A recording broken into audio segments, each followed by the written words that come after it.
Please don't do anything like that again, because you scared me. Murder, betrayal and persecution await the most haunted team in Bolton.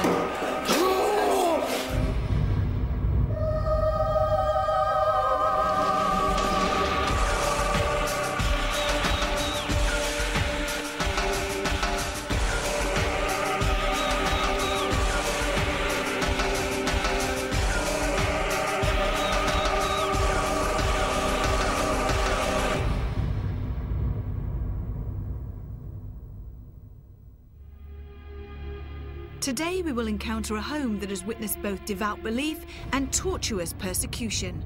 Ghostly shadows, invisible hands, dramatic temperature changes and watchful eyes all lie in wait at Smithills Hall. With parts dating back nearly 700 years, the hall and its surrounding parkland dominate much of the northern approach into Bolton's town centre. The Grade 1 listed building is held in close affinity by locals, and rightly so, as more than one family can claim this as their ancestral home, whilst extensions and modifications in both Tudor and Victorian times saw the hall grow in both size and stature. Sold to the borough in the 1930s, it housed an elderly ladies' residential home in the 60s and 70s and now acts as a museum. The direct contrast between Smithills' noble west wing and desolate east wing was tangible to all of Most Haunted's crew as soon as we entered the hall. With peace and warmth in one half, yet chilling starkness just down the corridor, we wondered which of these moods we'd encountered tonight. Part of the building goes back to 1335, and the three main families that are concerned with the place are the de Radcliffes, the Bartons and the Ainsworths.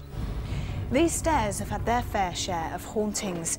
Many people have reported being touched by unseen hands. Could it be the ghost of a woman wearing a 7th century dress? This is the bower room where many people have experienced a strange presence many times. Also, the smell of burning wood has been experienced. We had some children in about a fortnight ago who saw something which nobody else has seen before, which was a little girl upstairs. And the teacher who was with them found it quite frightening, and in fact reported back to me the following day that she hadn't slept all night. So it obviously was a frightening experience for them. It is thought that a chapel has been on this site since Saxon times, and with all the many different changes that have occurred here over the years, it's not surprising that many people consider this place as being extremely haunted. A lady in grey has been seen sitting in the front pew, and a lone figure has been seen kneeling at the altar. And many people have experienced being touched by unseen hands on many different occasions. Probably the best ghost story of all is the story of George Marsh. He was an itinerant vicar. He was a Protestant at the time of Mary Tudor, Bloody Mary. She, of course, wanted everyone to go back to the Catholic faith. George Marsh was tried here and sentenced as a heretic. And of course, the sentence in those days for heresy was to be burnt alive at the stake. Other people have experienced things in the hall as well, particularly, for example, somebody who looks a little bit like George Marsh in a number of places, in the chapel, in the shop area, on the stairs. Some people have experienced doors closing unexpectedly, ropes swinging in the library, shuffling footsteps down the corridor, and most of these people have been people who were not expecting to experience them. George Marsh was taken downstairs, and as he got to the bottom of the staircase, he stamped his foot on the flagstone floor and said that his footprint would remain there as an eternal reminder of his martyrdom. And to this very day, there is an imprint of his foot still on the flagstone floor. In the 1870s, obviously a different family, the Ainsworth family were here then, they had the slab removed from the house. They actually took it out here and left it in the grounds. A phenomenal amount of poltergeist activity started taking place inside the house. And so eventually they brought the stone back, replaced it in the same spot, and guess what? All the paranormal activity stopped. Here in the George Marsh room, many people have seen the figure of a tall, dark man floating across the floor. Sudden and extreme temperature drops occur here, and many people, when they enter this room, feel ill at ease. But why? We have 24 hours to find out. George Marsh's is a tale that may or may not hold truth, and parapsychologist Kieran O'Keefe certainly has his views on this Smithills story. I think the footprint is a fabulous story, but clearly it's impossible to actually make a footprint merely by stepping onto the stone or even standing with a great force. You just couldn't do it. However, it creates kind of a great urban myth, if you will, and when there are visitors to this particular location, it kind of enters their psyche, even if they're not moved by the story or even believe in the story, because of where the footprint is, because of the protection that's around it.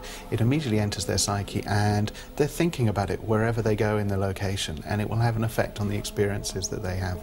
Another area that I'm particularly interested in is the chapel. There have been quite a few different sightings of apparitions, both kneeling down praying, near the altar for example.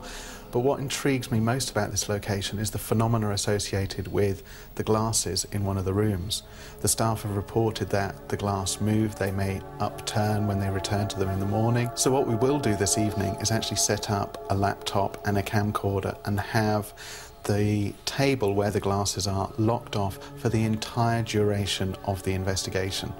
Also, lots of reports of dramatic drops in temperature here.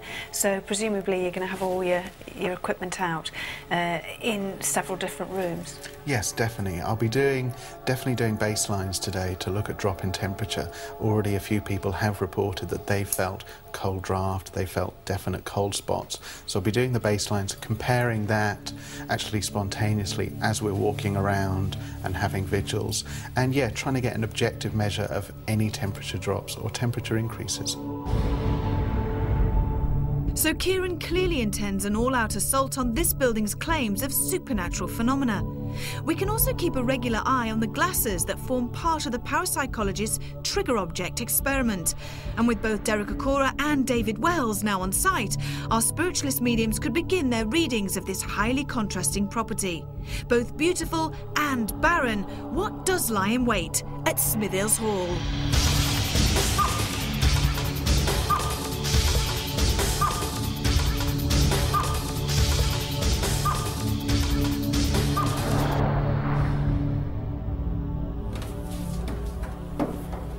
As we're coming up these steps now, I am very aware of movement. A good, sensitive spirit lady, but with her comes this hint of sadness.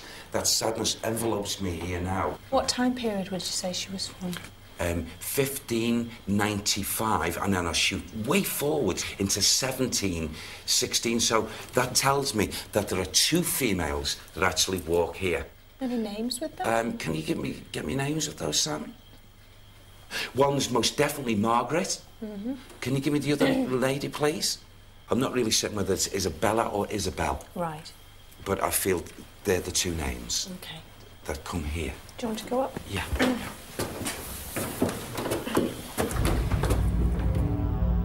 As I'm coming up again, I'm aware of screaming and wailing, but in different parts of this building. The groups of elderly people, again, not just up here, but to do with this building. There had to be, at some point here, where there was a caring aspect in and around this site, this building. So you're saying this squealing and wailing is because of the way they were treated? I believe so, yes. Or not treated properly, not cruelly, but were left for periods where maybe they should have been spoken to. Are you okay? Be ignored, you mean? Ignored. Okay. And of course, we know what, even presently, what elderly people can be like. What period of time are you talking about? 18-something, or even, I'm not really certain about this, 19, whatever. Victorian time. Yes, Victorian times. There's someone, that's a voice. No, that's not from a residual energy. Yeah. It's like, not a priest, but when a priest is doing sermon, or a man of the cloth, and he repeats something, and I get this, and the word was martyrdom.